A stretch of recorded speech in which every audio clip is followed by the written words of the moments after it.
Mesdames et messieurs, la famille, bonsoir. Environ 48 heures depuis que tu es enlevé dans le pays Venezuela, Nicolas Maduro t'est passé jeudi devant un juge côté total présenté officiellement charge que yo retenu contre lui ou bien ça que yo accusé comme infraction. Eh bien, dans le cadre d'activité séance, audience, Nicolas Maduro fait connaître ces kidnappés américains kidnappés, les innocents, ils sont prisonniers de guerre, li pas gain pour louer avec ça que américain dit que en tout cas yo reproché là. Et bon, nous t'ai parlé de ça dans la dernière vidéo que nous t'ai publiée, mais invito à regarder la vidéo. Mais dans la vidéo ça qu'on a fait Kounia et nous porter pour vous gros discussion, gros bataille verbale qui t'a faite au niveau du Conseil de sécurité des Nations Unies jeudi entre grandes puissances. Les États-Unis d'Amérique, la Russie, la Chine, l'Iran, ben yoté dans le Conseil de sécurité jeudi puisque le Conseil de sécurité a été réuni. En plus, un pays dénoncé des ordres que Donald Trump fait. Et attention, il était plus. En tout cas, les gens qui t'a suivi ça qui t'a passé, t'es surtout à suivre intervention que la Russie, la Chine, avec l'Iran, ni même ni t'as pas le fait. Yo t'as pas le fait, excusez-moi, parce que tout simplement, il y a une raison qui fait attaque ça a fait. C'est pas seulement en question de drogue, d'ailleurs, si pour drogue, c'est parce que tout simplement, en question de pétrole, les États-Unis d'Amérique ont besoin d'exploiter pétrole qui gagne dans le pays Venezuela, puisque M. Chavez, Nicolas Maduro, avec un régime, ça, gouvernement, ça, yo pas dans ses collés avec les Américains. Donald Trump, Fachel dit, on richesse pas qu'à là dans le continent et puis pour Venezuela décider de deal avec la Chine et au lieu que you deal avec les États-Unis d'Amérique. C'est ça en tout cas qui est raison centrale attaque qui fait ou bien enlèvement qui fait contre Nicolas Maduro. Eh bien, mesdames et messieurs, c'est pour raison ça qui fait dans le Conseil de sécurité des Nations Unies tout le monde tape justement parole pays ça. Ah ben, Conseil de sécurité a été réuni, yo parlé. Moi, pas parler en pile, entendez, il y a l'autre intervention que les États-Unis d'Amérique fait. Bon, je vais commencer d'abord par la Chine, ensuite la Russie, ensuite l'Iran, et puis on a fini avec les États-Unis d'Amérique. Entendez, il y a l'autre, la Chine, la Russie, l'Iran, et puis les États-Unis d'Amérique dans l'intervention qui était faite jeudi devant le Conseil de sécurité des Nations Unies. Allez, entendez. Avant tout, je vous félicite alors que vous assumez la présidence du Conseil de sécurité. Ensuite, je salue les nouveaux membres élus du Conseil. Ce début de nouvelle année a suscité l'effroi auprès de tous ceux qui, dans le monde, espéraient pouvoir compter sur le respect du droit international et la non-ingérence dans les affaires intérieures des autres États, ainsi que sur le respect de la diplomatie et la recherche du compromis comme principe clé pour les travaux de la nouvelle administration américaine. L'attaque contre le responsable du Venezuela, qui a entraîné la mort de plusieurs dizaines de citoyens du Venezuela, a ouvert pour de nombreuses personnes une ère d'arbitraire et de domination par la force américaine, du chaos, de l'illégalité dont souffrent des dizaines d'États dans différentes régions du monde. Ce crime cynique commis par les États-Unis à Caracas ne saurait en aucun cas être justifié. Nous condamnons fermement l'acte d'agression militaire des États-Unis contre le Venezuela. C'est une violation de toutes les normes du droit international. Étant donné les confirmations d'informations quant au fait que le président du Venezuela, Nicolas Maduro, et son épouse se trouveraient aux États-Unis, à New York, nous appelons les responsables américains à libérer immédiatement le président légalement élu de cet État indépendant, ainsi que la libération de son épouse. Tout problème existant entre les États-Unis et le Venezuela, ou toute autre contradiction, devrait être réglé par le dialogue. C'est ce à quoi nous enjoint la charte de l'ONU, dont les buts et principes, depuis certaines années, sont appliqués de façon sélective en fonction des conjonctures politiques. Aujourd'hui, nous récoltons les fruits de la sélectivité, de l'irresponsabilité de certains quant au respect du droit international. Certains États qui s'identifient à ce que l'on appelle cet ordre mondial fondé sur les règles. Eh bien, le voilà, votre ordre mondial fondé sur les règles dans toute sa grandeur, qui effare même les membres de l'Union atlantique les plus convaincus. Monsieur le Président, nous faisons montre de la plus grande solidarité avec le peuple du Venezuela face à cette agression extérieure. Nous appuyons pleinement la décision du gouvernement du Venezuela à défendre les intérêts nationaux et la souveraineté du pays. Les actions agressives de Washington ont déjà été condamnées par de nombreux États et de nombreuses unions et mouvements, y compris le mouvement des non-alignés, l'Union africaine et le groupe des Amis pour la défense de la Charte. Nous espérons que cette attaque internationale fera l'objet d'une évaluation impartiale immédiate pour le point de vue du droit international quant à l'utilisation des mécanismes universels de l'ONU et les autres formats multilatéraux. La reconnaissance ou la non-reconnaissance par tel ou tel État ou union de la légitimité de Nicolas Maduro ne devrait pas influencer le processus. Toute tentative visant à semer la confusion ou à s'éloigner des principes de base de la part de ceux qui, dans d'autres situations, font avec rage appel au respect de la charte, témoigne de l'hypocrisie et c'est inadéquat. Nous devons aujourd'hui espérer que nous pourrons renoncer aux 2 poids 2 mesures et que l'on ne tentera pas de justifier cet acte d'agression flagrant, et ce dans la crainte d'enrager le gendarme mondial américain. Force est de constater qu'avec cynisme, Washington ne tente pas de formuler d'objectifs concrets quant à cette opération. Rétablissement du contrôle sur les ressources naturelles du Venezuela et confirmation des ambitions hégémoniques en Amérique latine. Ainsi, Washington donne un nouvel élan au néocolonialisme et à l'impérialisme qui ont été condamnés par les peuples de cette région et l'ensemble du Sud global. Face à cette situation, il est essentiel de préserver l'unité de la communauté internationale et de s'opposer fermement aux méthodes utilisées par Washington contre le Venezuela. Il s'agit de méthodes de politique étrangère américaine militaire. Ce n'est que de cette façon que l'on pourra pousser Washington à revenir sur cette décision et à renoncer à ce cap erroné. Comme nous l'avons dit lors de la dernière réunion sur le Venezuela, c'est la sonnette d'alarme qui retentit dans cette région et qui retentit dans tout l'hémisphère occidental. Cette alarme retentit pour tous les membres de l'Organisation des Nations Unies et pour l'avenir de notre organisation.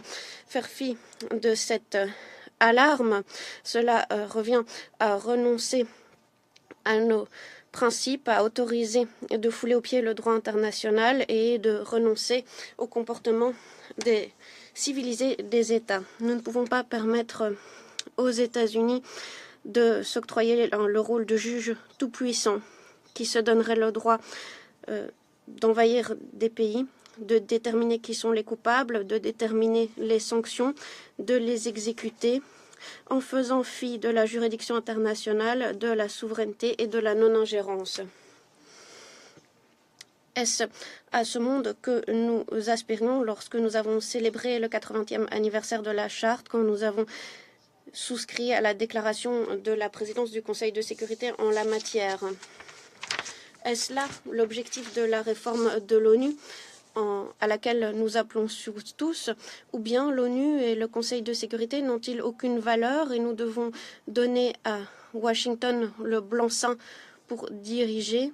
Et est-ce que la volonté de chaque peuple à déterminer son cap et son destin n'ont-ils aucune valeur?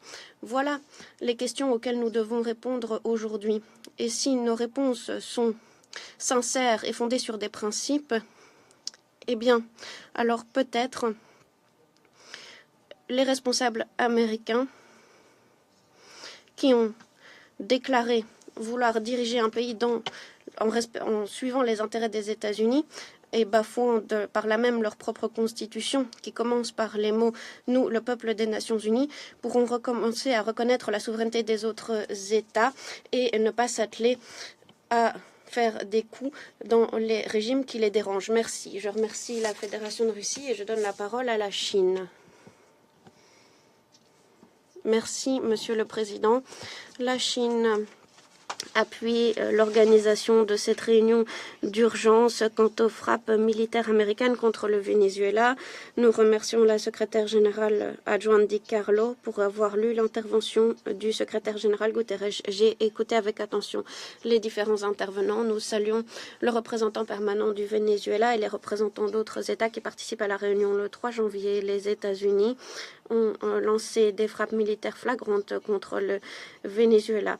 Ils ont saisi de force le président Maduro et sa femme, l'ont exfiltré du pays et ont prétendu vouloir diriger le pays et n'ont pas non plus renoncer à une potentielle deuxième vague d'attaques. Nous condamnons fermement ces actes d'attaque militaire et de harcèlement des États-Unis. La communauté internationale, depuis un certain temps, se dit préoccupée quant au blocus, aux sanctions ou aux menaces de recours à la force des États-Unis contre le Venezuela. Le Conseil a organisé 2 réunions d'urgence à l'occasion desquelles le secrétaire général et beaucoup de membres du Conseil et des membres de la région et d'au-delà ont appelé à respecter la charte et le droit international. On a appelé à préserver le calme et à régler les différends de façon pacifique. On a appelé à la désescalade des tensions et à la préservation de la stabilité régionale. Toutefois, en tant que membre permanent du Conseil, les États-Unis ont fait fi des vives préoccupations de la communauté internationale et ont foulé aux pieds la souveraineté, les intérêts légitimes et la sécurité du Venezuela. Les États-Unis ont violé le principe d'égalité souveraine et de non-ingérence dans les affaires intérieures des États, ou encore le principe de règlement pacifique des différends, ou encore l'interdiction du recours à la force dans les relations internationales. Ces principes sont la base de la charte de l'ONU et sont la pierre angulaire du maintien de la paix et de la sécurité internationale. L'ONU a placé son pouvoir au-dessus du multilatéralisme et l'action militaire au-dessus des efforts diplomatiques. C'est une vive menace pour la paix et la sécurité en Amérique latine et dans les Caraïbes et de fait au niveau international. Nous nous opposons fermement à ces actions. La communauté internationale a fait part de ses vives préoccupations et condamnations en la matière. Nous exhortons les États-Unis à réagir aux appels de la communauté internationale, à respecter le droit international et les buts et principes de la charte.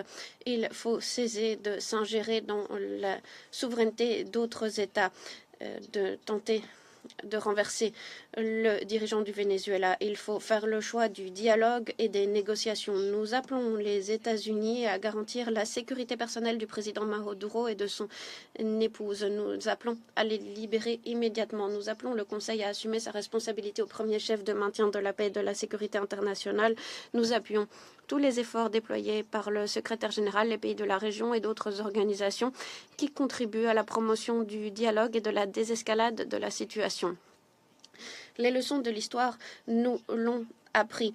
Le recours à la force n'est pas la solution. Le recours indiscriminé à la force ne fait qu'aggraver les crises. Les États-Unis ont contourné le Conseil pour procéder à une agression militaire contre l'Irak. Ils ont attaqué les installations nucléaires de l'Iran et ont adopté des sanctions, procédé à des frappes militaires ou occupé militairement de nombreux pays d'Amérique latine et des Caraïbes. Ce sont autant d'actions qui ont entraîné l'instabilité, le conflit et qui ont engendré bien des souffrances pour les populations locales. Ces actions sapent le développement et la sécurité de tous. Nous le constatons. Le Venezuela est un État indépendant et souverain qui doit pouvoir défendre sa souveraineté et sa légitimité. Les États-Unis doivent contribuer aux efforts de maintien de la paix et de la sécurité et aux efforts de développement. Le Venezuela et tout autre pays ont le droit de faire leur choix en matière de développement. Aucun pays ne peut s'octroyer le rôle de gendarme. Aucun pays ne peut prétendre être le juge de tous. Nous voulons permettre au Venezuela de préserver ses droits et ses intérêts légitimes. Nous appuyons les pays de la région qui défendent le statut de l'Amérique latine et des Caraïbes en tant que zone de paix. Nous exigeons que les États-Unis changent de cap, mettent fin aux politiques de harcèlement et établissent des relations de collaboration avec les pays de la région sur la base du respect mutuel, de l'égalité et de la non-ingérence dans les affaires intérieures de l'État.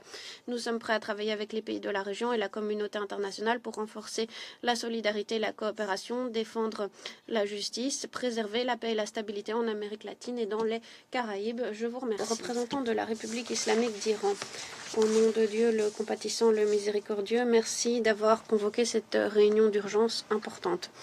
Nous saluons la présence de la secrétaire générale adjointe, Madame Di Carlo, à cette réunion. Nous saluons le professeur Jeffrey Sachs, que nous remercions pour son exposé enrichissant. Tout d'abord, nous aimerions chaleureusement féliciter la Somalie qui assume la présidence du Conseil de sécurité ce mois-ci. J'aimerais aussi saluer les nouveaux membres élus du Conseil, le Bahreïn, la Colombie, la République du Congo, la Lettonie, le Libéria. Je les félicite pour leur élection.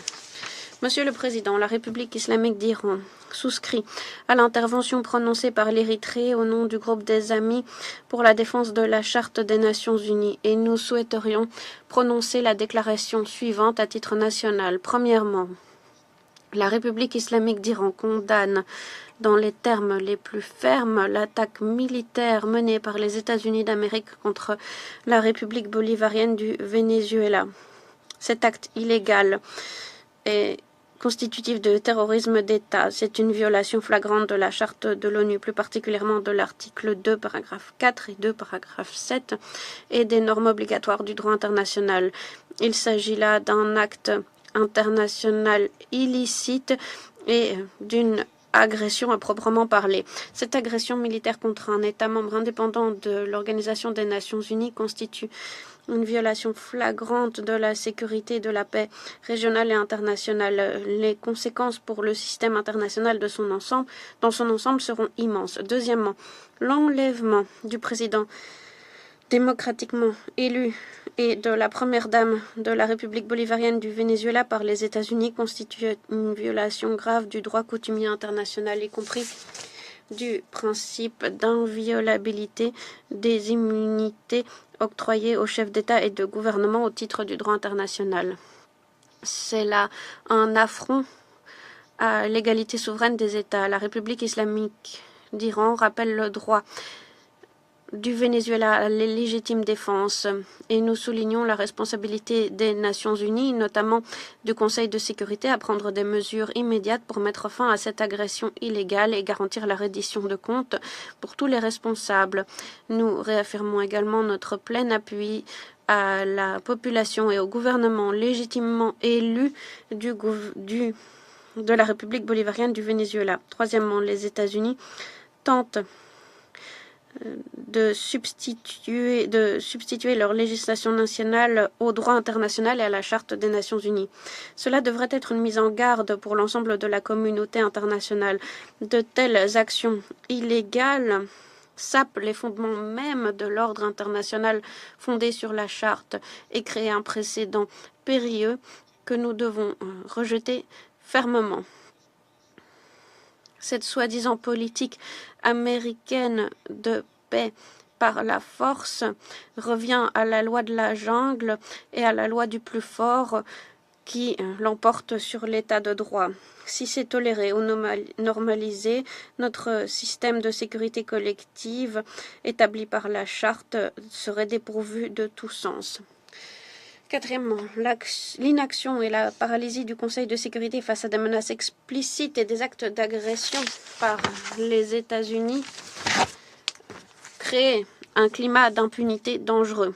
Cela pousse les États-Unis à s'entêter dans cette conduite illégale qui constitue une grave menace pour la paix et la sécurité régionale et internationale. Ces derniers jours, le président des États-Unis a prononcé de nombreuses menaces publiques de recours à la force contre la République islamique d'Iran.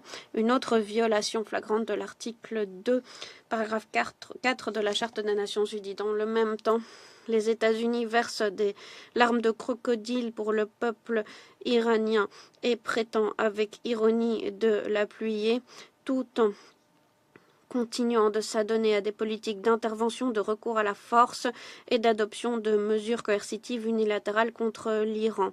Il s'agit notamment d'un appui politique, militaire et opérationnel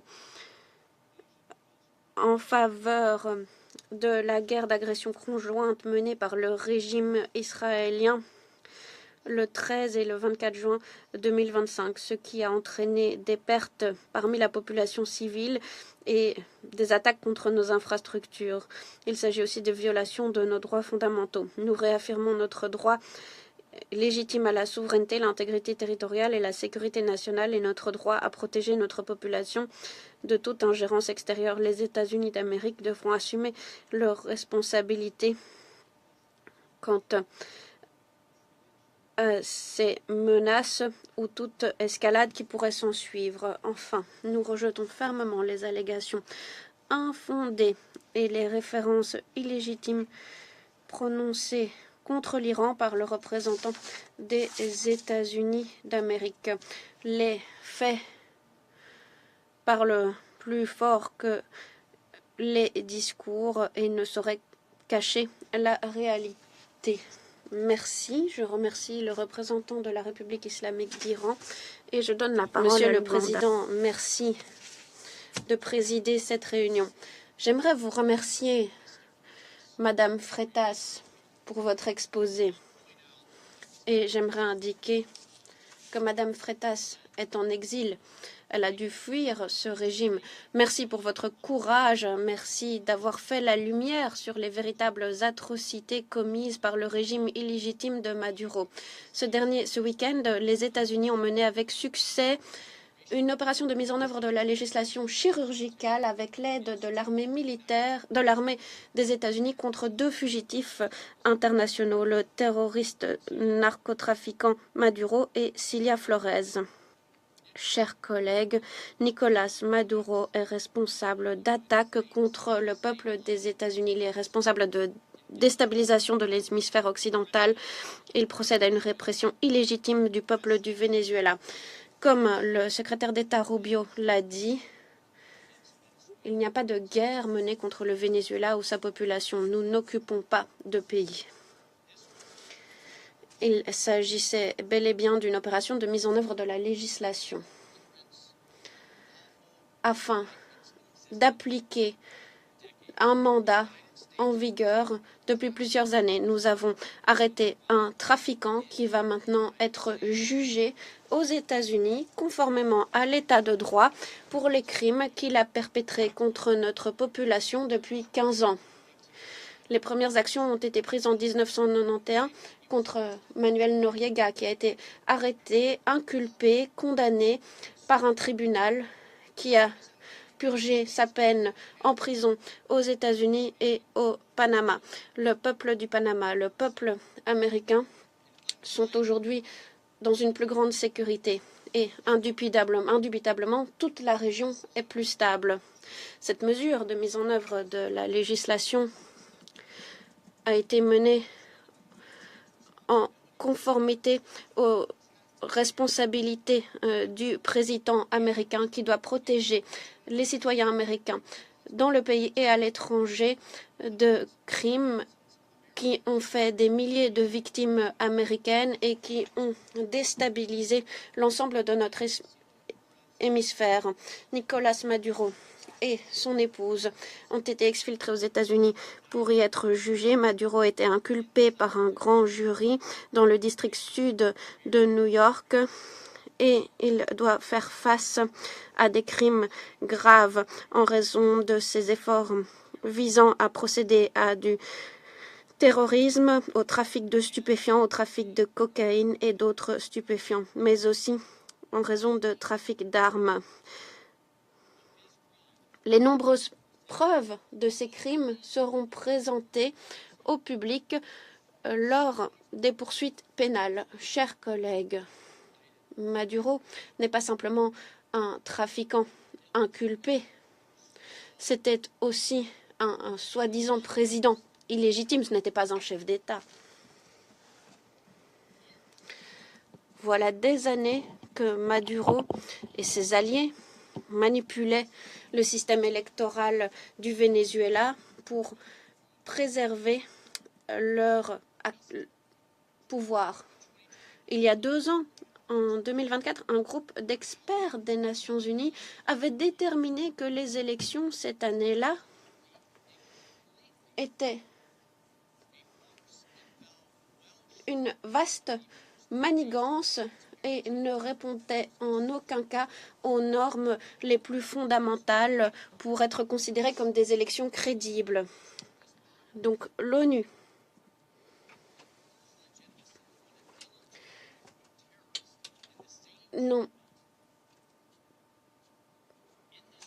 n'ont pas pu confirmer la légitimité d'un président soi-disant élu.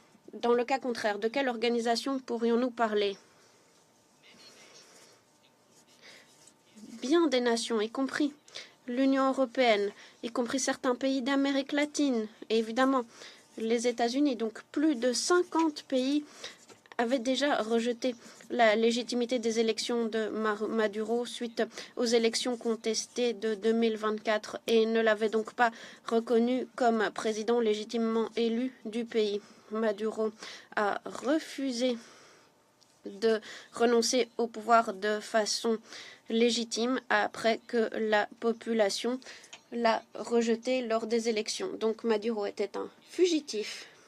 Maduro est aussi le responsable d'une organisation terroriste internationale vicieuse, Cartel de las Soles, une entreprise criminelle qui se coordonne avec d'autres organisations criminelles, Trendero de Agua, entre autres, afin d'atteindre ses objectifs, à savoir utiliser les stupéfiants comme arme contre les États-Unis. Trendero Agua est une organisation terroriste étrangère qui comprend des milliers de membres qui, notamment, ont infiltré de façon illégale les États-Unis et qui procèdent à des actions hostiles contre la population américaine et contre les États-Unis.